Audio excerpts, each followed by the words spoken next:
আউযু বিল্লাহি মিনাশ শাইতানির রাজিম। বিসমিল্লাহির রহমানির রহিম। আসসালামু আলাইকুম। সম্মানিত বন্ধুগণ, সবাই কেমন আছেন? আশা করি আলহামদুলিল্লাহ সবাই ভালো আছেন। আলহামদুলিল্লাহ, কনকনে শীতের মধ্যে কনকনে শীত এটাও একটা আল্লাহর নিয়ামত। আলহামদুলিল্লাহ আমিও ভালো আছি। তো আজকে আপনাদের মাঝে আমি যুক্ত হলাম। তো একটি বিষয় সকলেরই জানা দরকার। আমরা মুসলিম, আমরা সবাই জানি, সবাই বুঝি।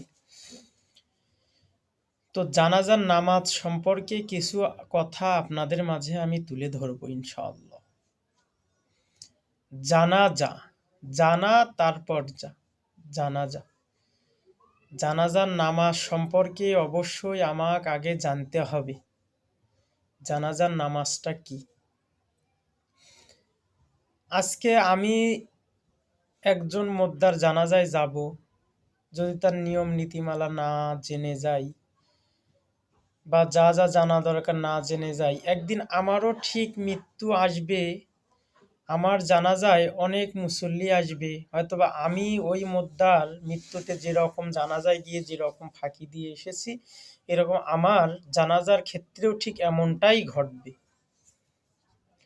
তো আমাদের মুসলিম হিসাবে প্রত্যেকেরই জানাজা অবশ্যই যখন অবধারিত, তো অবশ্যই জানাজা সম্পর্কে আমাদের জানা থাকা দরকার। তো সম্মানিত বন্ধুগণ, জানাজার নামাজটা ফরজে কেফায়ের নামাজ। জানাজার ফরজ না ওয়াজিব না, ওয়াজিব না, ফরজও না ওয়াজিবও না, জানাজার ফরজে কেফায়ের নামাজ। তো প্রথম স্টেপ হচ্ছে আমাদের নিয়ত করা। যেমন জানাজার ফরজের কেফায়ের নামাজ 4 তাকবীরের সহিত এই মাইয়াতের জন্য এই ইমামের পিছনে কিবলামুখী হয়ে আদায় করিতেছে আল্লাহু আকবার। তো আমরা তাকবীর বেঁধে হাত বাঁধবো। তারপর দ্বিতীয় স্টেপে কাজ হচ্ছে আমাদের ছানা পড়তে হবে। ছানা আমরা নামাজে যেরূপ ছানাটা পড়ি, অবশ্যই সেই রকম ছানাই, তার মধ্যে একটি কথা শুধু যুক্ত করতে হয়। সে যুক্তকৃত কথা বা জানাজার ছানাটা আপনাদের মাঝে আমি পড়িয়ে শোনাব। সানা সুবহানাকা আল্লাহুম্মা ওয়া বিহামদিকা ওয়া তাবারাকা ইসমুকা ওয়া তাআলা জাদ্দুকা ওয়া জাল্লা শানাউকা ওয়া লা ইলাহা গায়রুক।